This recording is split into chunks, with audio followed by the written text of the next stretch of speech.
여러분 안녕하세요. 지난 시간에 배웠던 거 잠깐 복습해 보겠습니다. 자극을 뇌로 전달하거나 자극을 판단하여 적절한 반응이 나올 수 있도록 전달하는 체계를 신경계라고 했습니다. 이 신경계를 구성하는 것은 뉴런이라는 세포인데 이 뉴런은 기능에 따라서 세 가지로 나누어진다고 했습니다.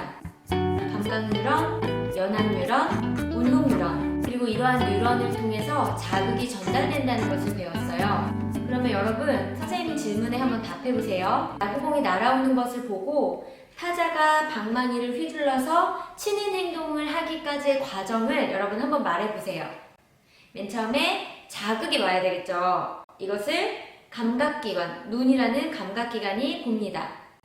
이 감각기관의 정보를 감각신경, 눈이 봤으니까 시각신경이겠죠. 감각신경이 대뇌로 전달을 해주는데 이때 이 대뇌는 어떤 뉴런으로 구성되어 있다고 했어요? 연합뉴런으로 구성이 되어 있습니다. 그리고 연합뉴런에서 내려진 판단과 명령이 누구를 통해서? 운동신경을 통해서 반응기관에 전달이 되면 이 반응기관에서 반응이 나타난다고 하였습니다. 여러분 선생님이 말한 것과 같은 대답을 하셨나요? 네, 아주 잘하셨습니다. 지난 시간에 배웠던 이 신경계는 우리 몸을 어떻게 구성하고 있을까요? 신경계를 크게 중추신경계와 말초신경계로 나누어 볼 수가 있습니다. 중추신경계는 뇌와 척수로 구성이 되어 있어요. 그러니까 뇌와 척수를 합쳐서 중추신경계라고 말하는 거예요. 말초신경계는 뇌와 척수로부터 뻗어나와서 우리 몸의 조직이나 기관과 연결시켜주고 그물망처럼 퍼져 있습니다. 오늘은 중추신경계를 구성하고 있는 뇌와 척수에 대해서 공부하도록 하겠습니다. 선생님이 뇌 모형을 한번 준비를 해봤는데요. 모형을 보면서 뇌가 어떻게 구성되어 있는지 먼저 살펴보겠습니다. 뇌는 크게 5가지 뇌로 구별할 수가 있어요. 먼저 뇌의 바깥쪽을 구성하고 있는 대뇌, 그리고 이 대뇌 밑에 뒤통수를 구성하고 있는 소뇌, 그리고 뇌를 이렇게 열어보면은 이 안에 이렇게 줄기 같은 게 이거 뇌 줄기라고 하는데요. 대뇌와 뇌 줄기 사이에 있는 뇌라고 해서 간뇌, 그리고 이 간뇌 밑에 있는 중간뇌, 그리고 이 아래쪽 척수하고 연결이 되는 연수, 이렇게 5가지 뇌로 구별할 수가 있습니다. 그러면 이 5가지 뇌가 각각 어떤 기능을 하고 있는지 이 각각의 기능을 살펴보도록 하겠습니다. 대뇌의 기능은 크게 3가지로 나눠볼 수 있습니다.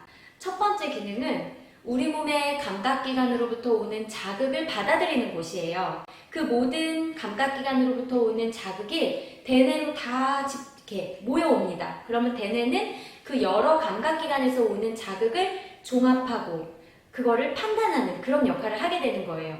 두 번째 대뇌의 역할이 뭐냐면 내려진 판단을 가지고 반응을 나타내는 겁니다. 그래서 그 반응은 어떤 식으로 나타나냐면 근육으로 이루어져 있는 이러한 운동기관을 여러분이 생각을 해서 이렇게 움직이게 되는 거예요. 자극에 대한 반응으로요. 그래서 여러분이 의식적으로 몸을 이렇게 움직이고 있다면 이것은 다 대뇌가 주관하는 일입니다.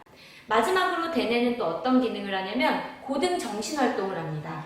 어떤 게 고등정신활동이냐면 계산을 한다든지 아니면 여러분이 기억을 한다든지 그리고 여러분이 뭐 화가 나거나 슬프거나 기쁘거나 뭐 황당하거나 뭐 놀라거나 너무 즐겁다거나 이러한 감정을 갖게 되죠. 네, 그런 감정도 대뇌의 기능이고요. 또 여러분이 어떤 사건이 발생했으면 그게 어떻게 발생하게 된 거지 하고 추리를 하잖아요. 그 추리도 대뇌의 기능입니다. 그리고 여러분이 말을 하잖아요. 언어를 습득하고 또 말을 하고 대화를 하는 그러한 능력도 바로 대뇌가 갖고 있는 능력입니다. 대뇌의 3가지 기능, 여러분 다시 말해볼까요? 감각기관에서 들어오는 자극을 종합하고 그리고 이 자극에 대해서 적절한 반응을 나타내고 그리고 고등 정신 능력을 가지는 것. 이 모든 것이 바로 대뇌의 기능이 되겠습니다. 이번에는 소뇌의 기능입니다. 소뇌는 대뇌 밑에 이 뒤쪽에 자리를 하고 있어요. 소뇌의 기능은 대뇌가 담당하는 그 근육 운동을 조금 더 미세하게 조절해주고요. 그리고 우리 몸의 자세와 이 균형을 조절하게 해줍니다. 그래서 여러분 예전에 귀에 대해서 배울 때 전정기관하고 방구리관, 우리 몸의 평형관 감각 기능 여러분 기억나시죠? 얘네들의 감각이 어디로 가냐면 손해로 갑니다. 그래서 손해가 발달한 사람들은 균형을 잘 잡을 수 있게 돼요. 그리고 여러분 계단을 내려갈 때 많은 계단을 일일이 하나하나 보면서 천천히 가진 않으시죠? 한두 계단 정도 내려가면 여러분이 그 다음부터는 계단을 보지 않아도 알아서 막 뛰어서 내려갈 수 있잖아요. 네, 그렇게 근육 운동을 조절해주는 게 바로 이 손해의 기능입니다.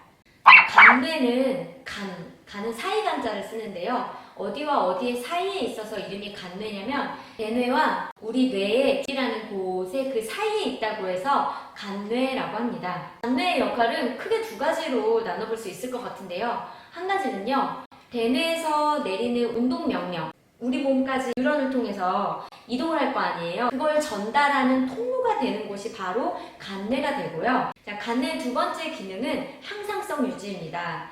항상성이라는 것은 우리 몸을 항상 일정한 상태로 유지시켜주는 것인데요. 체온을 36.5도로 항상 일정하게 유지해둡니다. 그리고 체액의 농도, 항상 일정한 농도로 유지할 수 있도록 통제하는 역할을 하는 게 바로 간뇌입니다. 중간뇌는 뇌의 중간에 위치하고 있어서 이름이 중간뇌라고 붙여졌습니다. 주로 하는 일이 뭐냐면 안구 운동, 여러분 눈동자 굴리죠? 네, 이렇게 안구 운동을 조절하고요. 홍채를 넓게 하거나 좁게 해서 빛의 양이 들어오는 것을 조절해주는 그 역할을 하는 게 바로 중간뇌입니다. 중간뇌 바로 밑에는 뇌교라고 하는 곳이고요. 그 바로 밑에 연수라는 곳이 있습니다. 연수는 척수 바로 위에 있는 곳으로서 척수하고 연결이 되는 곳이고요. 연수는 생명 유지와 관련이 깊은 일을 담당하고 있습니다. 연수가 하는 일은 생명 유지와 관련이 매우 깊은데요. 심장 박동이라든지 아니면 호흡, 그리고 소화의 분비를 통한 소화작용을 관여하는 것이 바로 연수가 하는 일입니다. 자, 이렇게 해서 중추신경계를 구성하고 있는 뇌에 대해서 공부를 해봤고요. 이번에는 척수에 대해서 알아보겠습니다. 척수는 몸의 등 쪽, 엉덩이 쪽까지 쭉 이어지는 이렇게 중심의 뼈 안쪽에 신경 다발이 모여 있는데 그것이 척수입니다. 이 척수의 역할을 크게 두 가지로 나눠볼 수가 있겠는데요. 척수는 먼저 뇌와 우리 몸의 각 부분을 연결해주는 그 신경이 나가는 통로가 돼요. 그래서 뇌에서 내린 명령이 우리 몸까지 가려면 결국은 척수를 통해서 나가야 되는 거고, 또 우리 감각기관에서 받아들이 뇌로 올라가려면 척수를 통해서 들어가게 되거든요. 그러니까 이 척수는 그 중요한 통로가 되는 거예요. 그래서 척수가 만약에 잘못됐다, 그러면 뇌에서 내린 명령이 전달되지 않으니까 우리 몸이 움직일 수가 없겠죠. 그리고 감각기관에서 받은 정보를 뇌로 전달 못하니까 뇌가 그걸 감지할 수 없겠죠. 척수의 두 번째 기능은 대뇌의 명령을 받지 않고 자극에 바로 반응하는 무조건 반사의 중추입니다. 이건 나중에 더 자세히 배우겠지만 이것은 굉장히 중요한 것이에요. 뭐가 중요하냐면 우리 몸에서 자극이 나타나고 이것이 대뇌까지 가려면 얼굴 쪽은 대뇌가 가까워요. 그런데 우리 발바닥 쪽을 생각해 보세요. 발바닥 쪽에 날카로운 핀이 찔렸어요. 너무 아프죠? 그러면 얼른 피해야 되잖아요. 그런데 이거 대뇌까지 갔다가 찔렸네, 아프다, 피해라 명령을 내려서 다시 발바닥까지 가기에는 너무 시간이 오래 걸린다는 거죠. 그래서 이때 대뇌까지 가지 않고도 척수는 뇌 밑에서부터 엉덩이 있는 데까지 척수가 있잖아요. 그러니까 발바닥에서 받은 자극을 척수가 얼른 받아서 명령 내리는 거죠. 바로 대뇌의 명령 없이 바로 발바닥 얼른 치워 하고 이렇게 반응을 나타내게 하는 중추가 바로 척수입니다. 여러분, 오늘은 신경계에 대해서 좀 더 자세히 공부를 해봤습니다. 신경계는 크게 우리 몸의 중심을 구성하고 있는 중추신경계와 각각의 기관이나 조직으로 뻗어나가는 말초신경계로 구성이 되어 있다. 그런데 이 중추신경계는 뭘로 구성되어 있어요? 뇌와 척수로 구성되어 있고, 그리고 이 뇌는 5가지로 구별한다 그랬죠? 대뇌, 간뇌, 중간뇌, 연수, 그리고 손뇌, 이렇게 5가지로 구별한다는 것. 그리고 그 연수 밑에 뭐가 있어요? 척수. 그리고 각각의 기능에 대해서 살펴봤습니다. 여러분, 내용이 좀 많아서 외울 게 많죠? 자꾸 보면 익숙해지니까 책도 자꾸 보시고 영상도 자꾸 보면 여러분의 기억 속에 오래오래 남을 것 같아요. 다음 시간에는 말초신경계에 대해서 공부하겠습니다. 오늘도 여러분 모두 고생하셨고요. 다음 시간에 또 만나요.